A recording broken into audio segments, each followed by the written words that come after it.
Poster का benefit क्या है मालूम है स्टैटिक डिजाइन का, कि ये एक थर्ड पार्टी एप्लीकेशन पे डिपेंडेंट नहीं है विजुअल देखने के लिए। आपको प्रोमो देखने के लिए एक टीवी या स्क्रीन चाहिए, सोशल मीडिया पे रहने के लिए फोन या इंटरनेट चाहिए। पोस्टर आप एक वॉल पे लगा सकते हैं। एआई भी आ गया, एआई को यूज करके भी बहुत चीजें जनरेट की जा सकती है। एसेट्स, मैं एआई से कभी ये नहीं बोल रहा हूँ कि आप पोस्टर पूरा बना, वो बनेगा भी नहीं कभी। वैसे जीरो का जो पोस्टर था उसको लोगों ने बहुत बोला था कि कॉपी है। अभी कोई पोज अगर सिमिलर है तो वो कॉपी नहीं हुआ। आपने जिन बड़ी फिल्मों में काम किया, इन सब में किसका अनुभव सबसे खास है आपका? 2 कैंपेन जो मुझे सबसे ज्यादा अच्छा लगा था करने वाज अंधाधुन और Uri. This was a very different and new age kind of approach towards the Indian tactical forces. कि वो ग्रीन रूम, वॉर रूम का जो लुक है वो ग्रीन कलर, और जो उनके नाइट विजन के जो ग्लासेस थे उसका ग्रीन कलर। আমি বাঙালি আর্ধেক মা দিকে বাঙালি টুপি গায়েন বাগা পাইন আমার দিদার বাড়িতে কলকাতা তখন টিভিতে আসতো। सत्यजीत रे को कौन नहीं जानता, जो भी बंदा जो सिनेमा लवर है वो उनको जानता ही होगा। और उनकी जो सिनेमा है वो was very ahead of its time. Film नहीं होता तो शायद मैं भी नहीं होता, आई डोंट नो।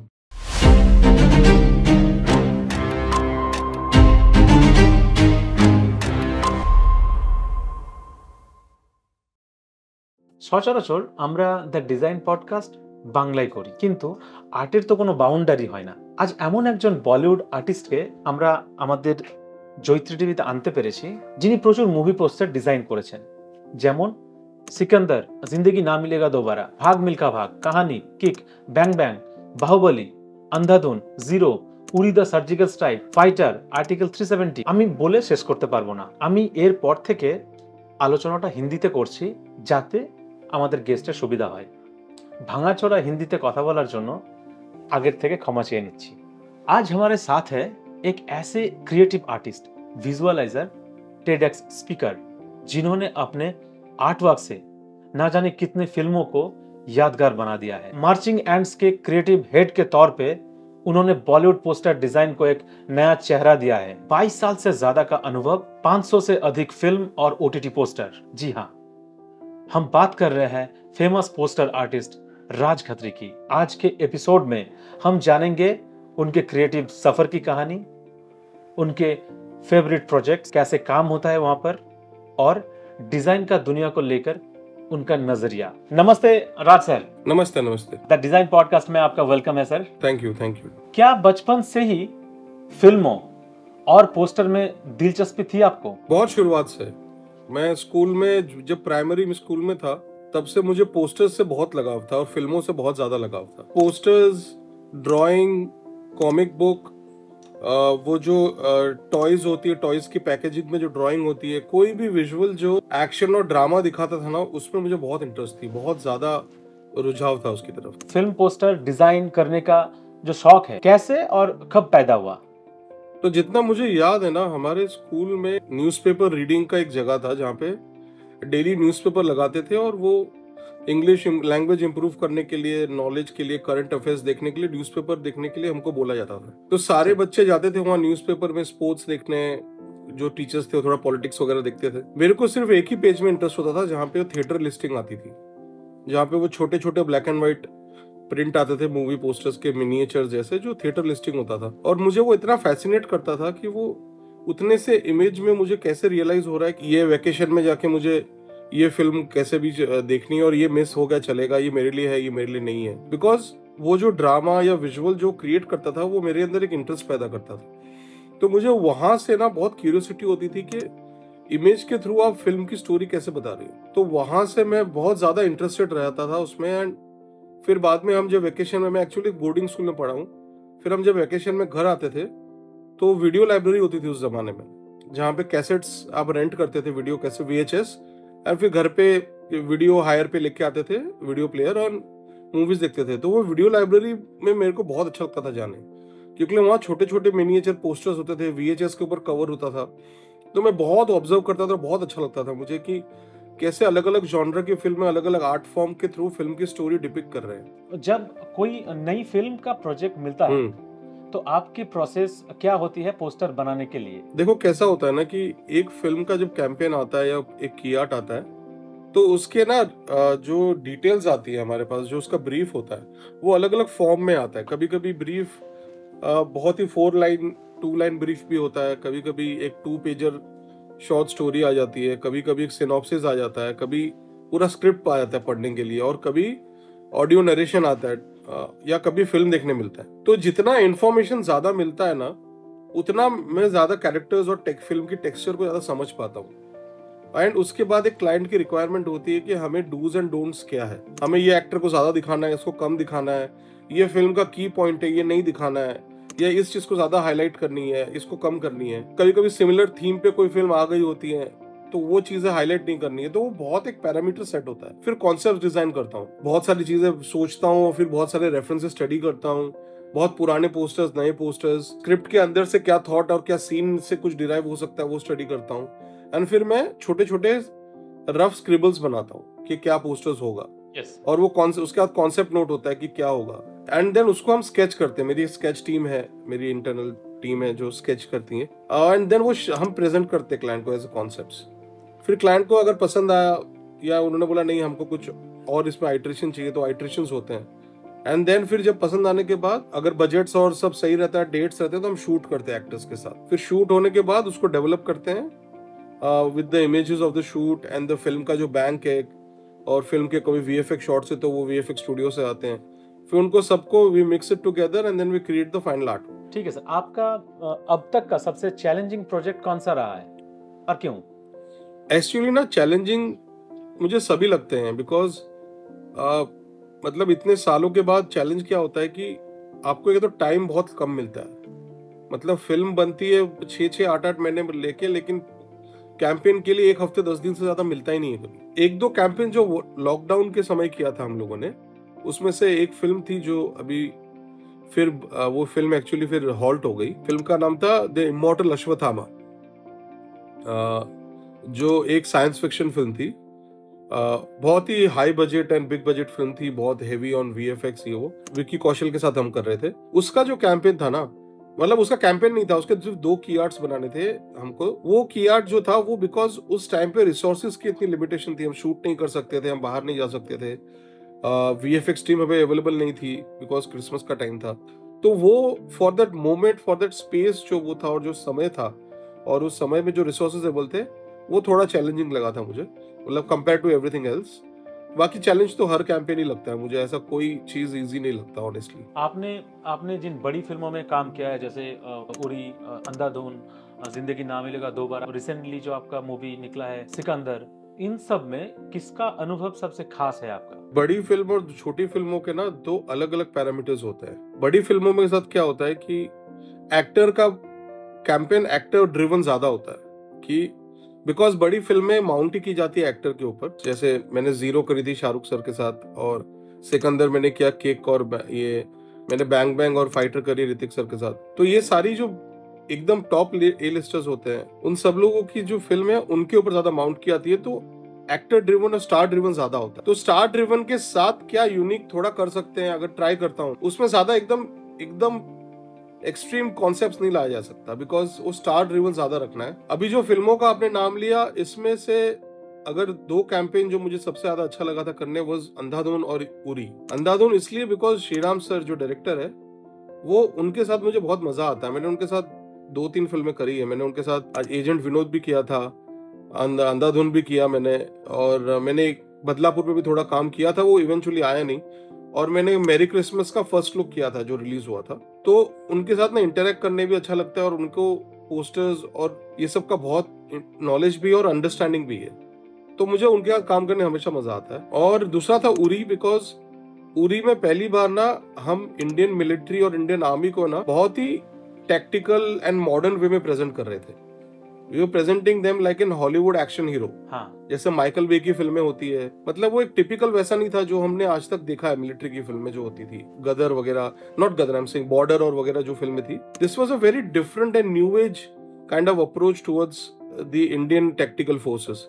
तो वो बहुत अच्छा लगा था। तो उसमें मुझे खास करके उसमें डिजाइन और ट्रीटमेंट और वो सब एक्सप्लोर करने बहुत मजा आया था, कि वो ग्रीन रूम, वॉर रूम का जो लुक है वो ग्रीन कलर, और जो उनके नाइट विजन के जो ग्लासेस थे उसका ग्रीन कलर, उसको एक्सप्लोर करके मैंने ग्रीन को थीम रखा था और कुछ की आर्ट्स बनाए थे।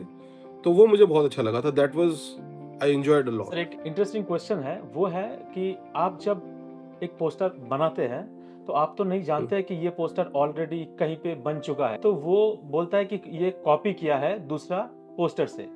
तो आपके लिए ऐसा कुछ कभी हुआ है कि आपने बनाया है और बाद में देखा जा रहा है हाँ वो एक जगह का ऑलरेडी ये पोस्टर बन चुका है? मेरा जीरो का जो पोस्टर था उसको लोगों ने बहुत बोला था कि कॉपी है।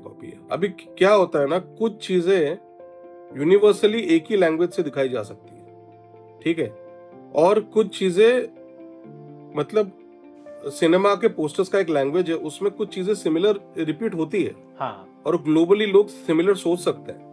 कोर कॉन्सेप्ट अगर किसी ने एकदम सेम, अभी कोई पोज अगर सिमिलर है तो वो कॉपी नहीं हुआ, which is a coincidence and it's मतलब एक बंदे ने गन पकड़ के खड़ा है अगर वो, तो वो वैसे ही खड़ा है, वैसे 50 पोस्टर ढूंढ जा सकते हैं एकदम। पर कोई कोर कॉन्सेप्ट है, अगर कोई एकदम मतलब अगर आपने कोई यूनिक कॉन्सेप्ट सोचा है और वो एग्जैक्ट सेम कॉन्सेप्ट कहीं पर है, so then there is plagiarism का होता है। मैं इसीलिए बहुत कंटेंट हमेशा देखता रहता हूँ, तो मैं ट्राई करता हूँ कि वो ना लगे। मैं ऑनेस्टली प्लेजरिज्म को ना सपोर्ट करता हूँ ना प्रैक्टिस करता हूँ। तो मैं ट्राई करता हूँ कि अगर कोई चीज रिमोटली किसी चीज से बहुत ज्यादा सिमिलर लग रही है तो वो ना करें। सर, क्या कभी क्लाइंट की मांग और आपकी क्रिएटिव सोच में टकराव हुआ है? हमेशा होता है, वो तो होगा ही बिकॉज क्लाइंट जो है वो सेफ्टी की तरफ जा रहा है ज्यादा, है ना, और मेरा है बेंडिंग के हम यूनिकनेस की तरफ थोड़ा नया क्या कर सके, तो वो हमेशा होता है। फिर उसके मिडिल पार्ट ढूंढना होता है कि उनको समझाना होता है कि अगर आप करोगे ये तो ऐसा तो सिमिलर लगेगा, पर अगर हम कुछ यूनिक करेंगे तो क्लटर ब्रेकिंग हो सकता है। अभी हम जो एज में है ना, ये विजुअल पोल्यूशन है सब जगह पे। मतलब अभी एआई आने के बाद क्या हो गया, हर एक के फोन पे लोग कुछ भी बना सकते हैं, और एआई के पहले भी इतना इमेजरी हम देखते हैं ऑन अ डेली बेसिस। हम ऐसे स्क्रॉल करके कितने थाउजेंड्स ऑफ इमेजेस देखते हैं, उसके बीच में आपका पोस्टर स्टैंड आउट क्यों होगा? एक्टर ठीक है, पर एक्टर के बाद क्या, कुछ एक ऐसा memory, call back, recall value वो कैसे लाए? तो वो हमको थोड़ा कभी कभी क्लाइंट को समझाना पड़ता है, एजुकेट करना पड़ता है। कुछ लोग समझते हैं, कुछ नहीं समझते हैं।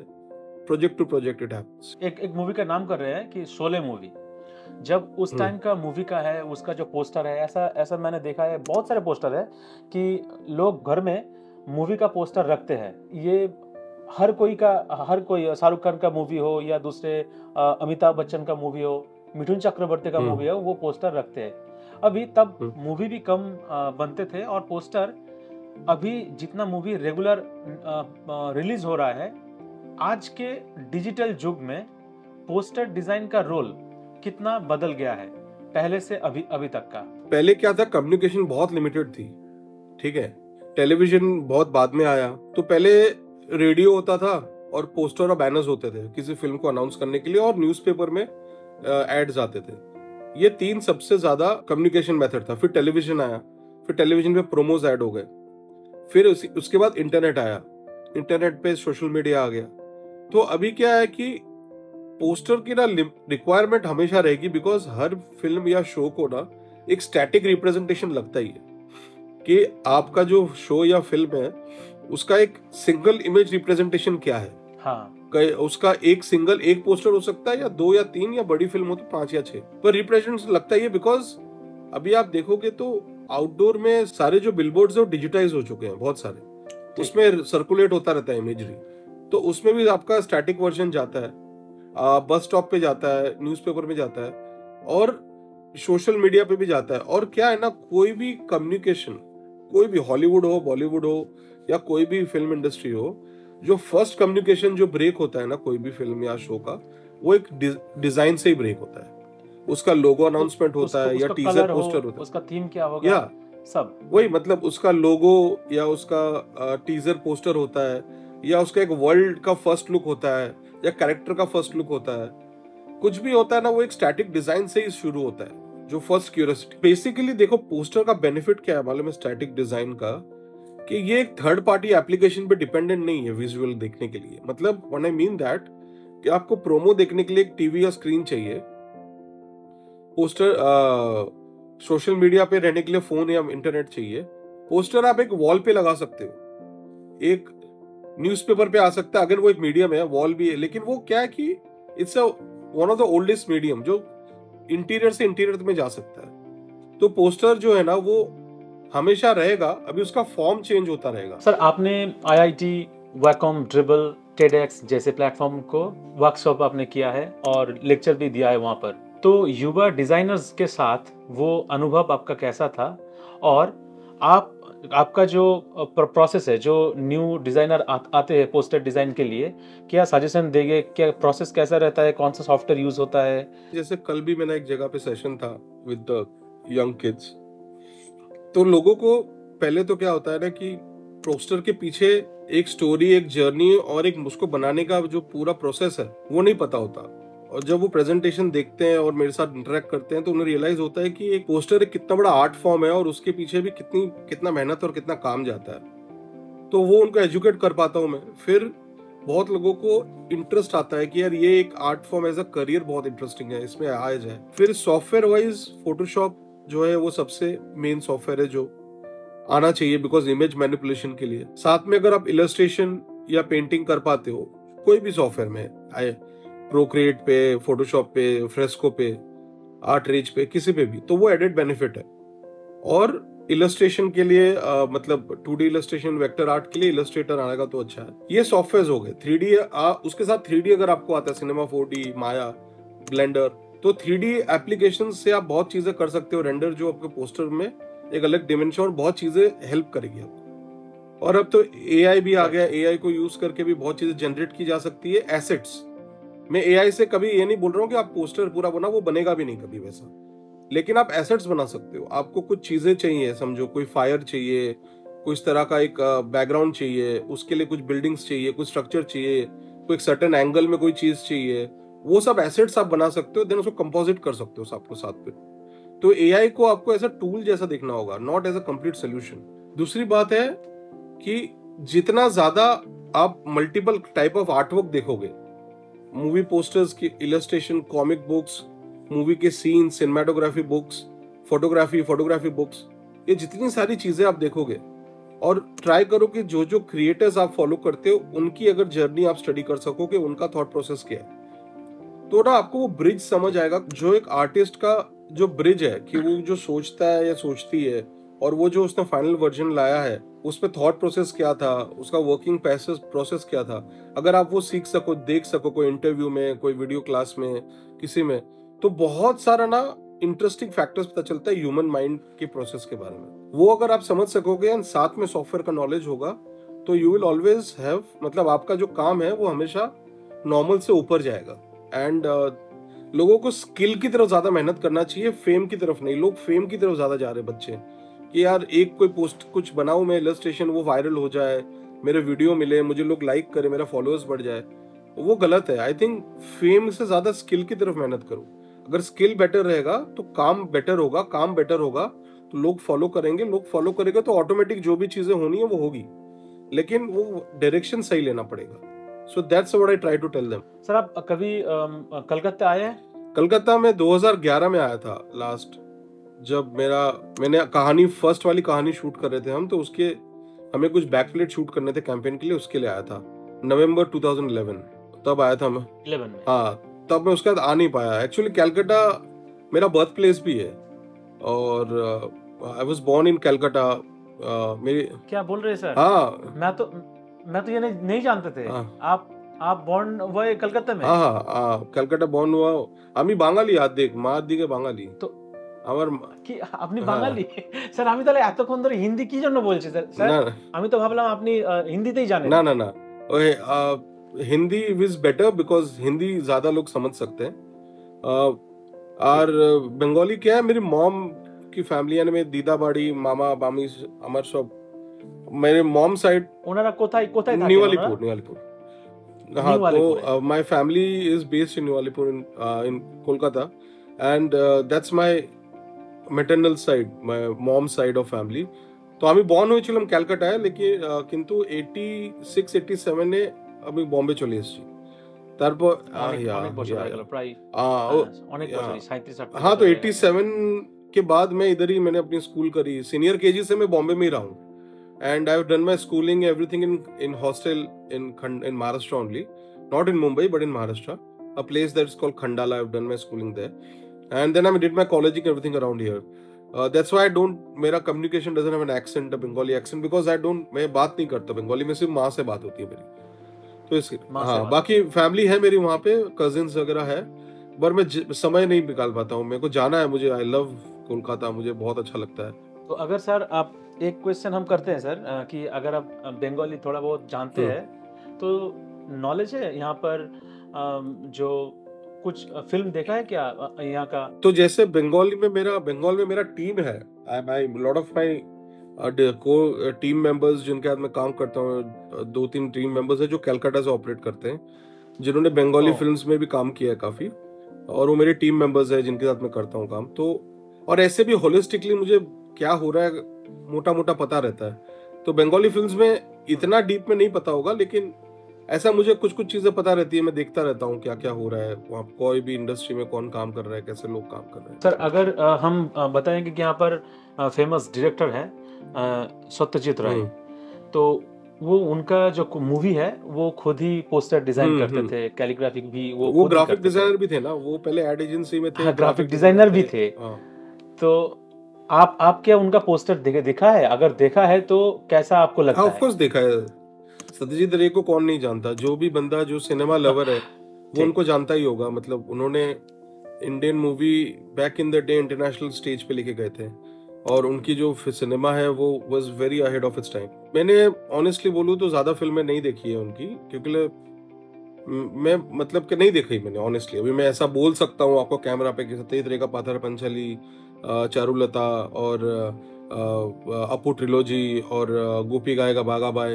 एक्चुअली गोपी गायन बागा बायन मैंने बचपन में दीदाबाड़ी में चलता था मेरे, আমার দিদার বাড়িতে কলকাতা তখন টিভিতে আসতো, তো তখন আমি টিভিতে দেখেছিলাম, কিন্তু আমার এত মনে নেই, মানে it's a very old memory, so I very fainted memory I have कि they used to go in the jungle and they used to call him the Gopi guy, and मतलब वो दोनों एक दूसरे को बुला रहे जंगल में, ऐसा कुछ एक सीन मुझे हल्का हल्का याद है। बाकी मैंने फिल्म उनकी बहुत नहीं देखी है, जैसे नायक देवी नहीं देखी है। I would want to explore it at some time, at some point in my life, कि टू एक्सप्लोर, लेकिन मैं एक्सप्लोर करने के लिए बहुत सारा सिनेमा मेरा ऑलरेडी बैकलॉग में है जो मुझे देखना है। उनमें से सत्यजीत रे सर की भी है फिल्में, वो भी देखनी है। उनके आर्ट वर्क्स तो मैंने हमेशा ऑफ कोर्स देखे ही है।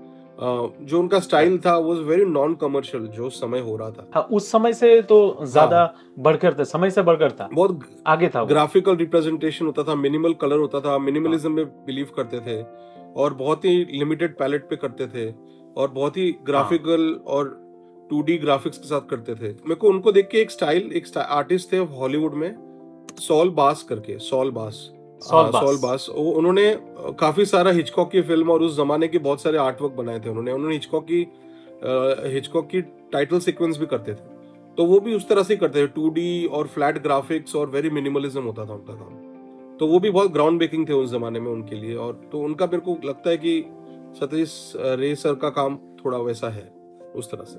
सर अगर फिल्म ना होते तो आप क्या बनते? सिर्फ फिल्म नहीं होता तो बहुत सारा चीज नहीं होता, मेरे को वो इन्फ्लुएंसेस भी नहीं होते, मैं मूवी पोस्टर्स देखता ही नहीं, एग्जिस्ट ही नहीं करता। सिनेमा नहीं होता तो बहुत सारा, अभी वो एक बटरफ्लाई इफेक्ट है, कियोस थियरी होता है ना, कियोस थियरी में कैसा है, एक चीज नहीं होता तो उससे 10 चीजें नहीं होती है। फिल्म नहीं होता तो शायद मैं भी नहीं होता, आई डोंट नो, पता नहीं मैं कुछ और, आई डोंट नो, मैं अलग कोई आर्टिस्टिक स्ट्रीम में कुछ करता, मैं भी इलस्ट्रेशन या फोटोग्राफी परस्यू करता। मार्चिंग एंड्स के क्रिएटिव हेड के तौर पे आपने बहुत समय आपने बिता दिया। ये मार्चिंग एंड्स पे जो काम करते हैं, ये आप वहां पर जाना पड़ता है या आप घर से ही पूरा काम कर लेते हैं? एक्चुअली मेरा सेटअप घर पे भी है और वहां पे भी है। I have my setup in office also, घर पे भी एक सेटअप है मेरा और ऑफिस में भी है। मैं वीकली 2-3 बार जाता हूँ ऑफिस में, नहीं तो मैं घर से ही करता हूँ, घर पे मेरा सेटअप है। मैक्सिमम टाइम आप घर से ही करते हैं? वीकली 3 to 4 टाइम्स मैं घर से करता हूँ, और 2 या 3 हफ्ते में 2 बार ट्राई करता हूँ कि ऑफिस जाऊँ। कुछ अर्जेंट डिलीवरीज होती है, कुछ डेडलाइंस होता है, कुछ आउटपुट निकलना होता है, तो मैं ऑफिस में रहता हूँ, क्योंकि कोऑर्डिनेशन बहुत करना पड़ता है टीम के साथ। नहीं तो मैं घर से ही करता हूँ, आइडिएशन होता है, कुछ वही बोलना चाहता हूँ। वही बोलना चाह रहा हूँ कि अगर आप घर पे ही काम कर रहे हैं और डेडलाइन भी है, तो शेड्यूल कैसा रहता है सर? आपका खाना, आपका काम करना, टाइम क्या रहता है? या नहीं वो कुछ है नहीं वैसा, मैं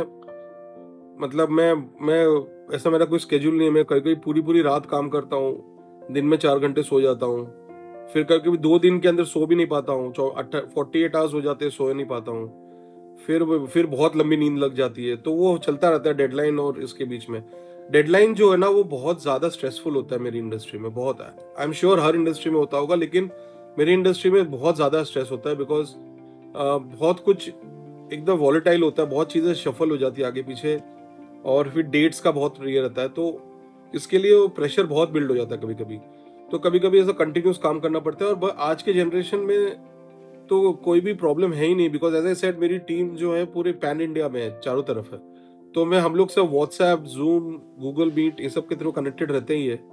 प्रेजेंटेशंस, डिस्कशंस और बाकी गूगल ड्राइव वगैरह यूज करके फाइल शेयर कर सकते हैं। तो उस तरह से पेंडेमिक में सब सीख गए यार हम लोग। पेंडेमिक में ना हमको ऐसा लगा था कि ये इंडस्ट्री कैसे फंक्शन करेगी। हम आईटी, बिकॉज आईटी वाले करते थे घर से काम पहले से, जो प्रोग्रामिंग वगैरह इंडस्ट्री है ना वो करते हैं, वो लोग सालों से करते हैं, क्योंकि उनका एक सेंट्रलाइज सर्वर होता है, उससे कनेक्टेड होता है। हमारा क्या है, बहुत इमेज और डेटा ड्रिवन है और बहुत सारा कॉन्फिडेंशियल डेटा होता है, तो कैसे करेंगे। लेकिन हम लोगों ने पेंडेमिक में एक सिस्टम बना लिया। सर हम आपके काम से ऐसा इंस्पिरेशन लेते हैं, प्रभावित भी होते हैं कि जब जोयत्री टीवी का काम होता है तो हम नॉर्मली क्या होता है, डिजिटल प्लेटफॉर्म है ये, और हम थंबनेल बनाते हैं। तो हम थंबनेल को थंबनेल की तरह नहीं देखते हैं, उसे हम पोस्टर के नजरिया से देखते हैं। तो कोई भी प्रोग्राम हो, जैसा आपका प्रोग्राम हो या कोई दूसरा पॉडकास्ट हो, एक हम पोस्टर डिजाइन बनाते ही है और उसी स्टाइल में ही बनाते हैं। तो मैं आपको हमारा कुछ काम भेजा है, ऑलरेडी आप देखे हैं।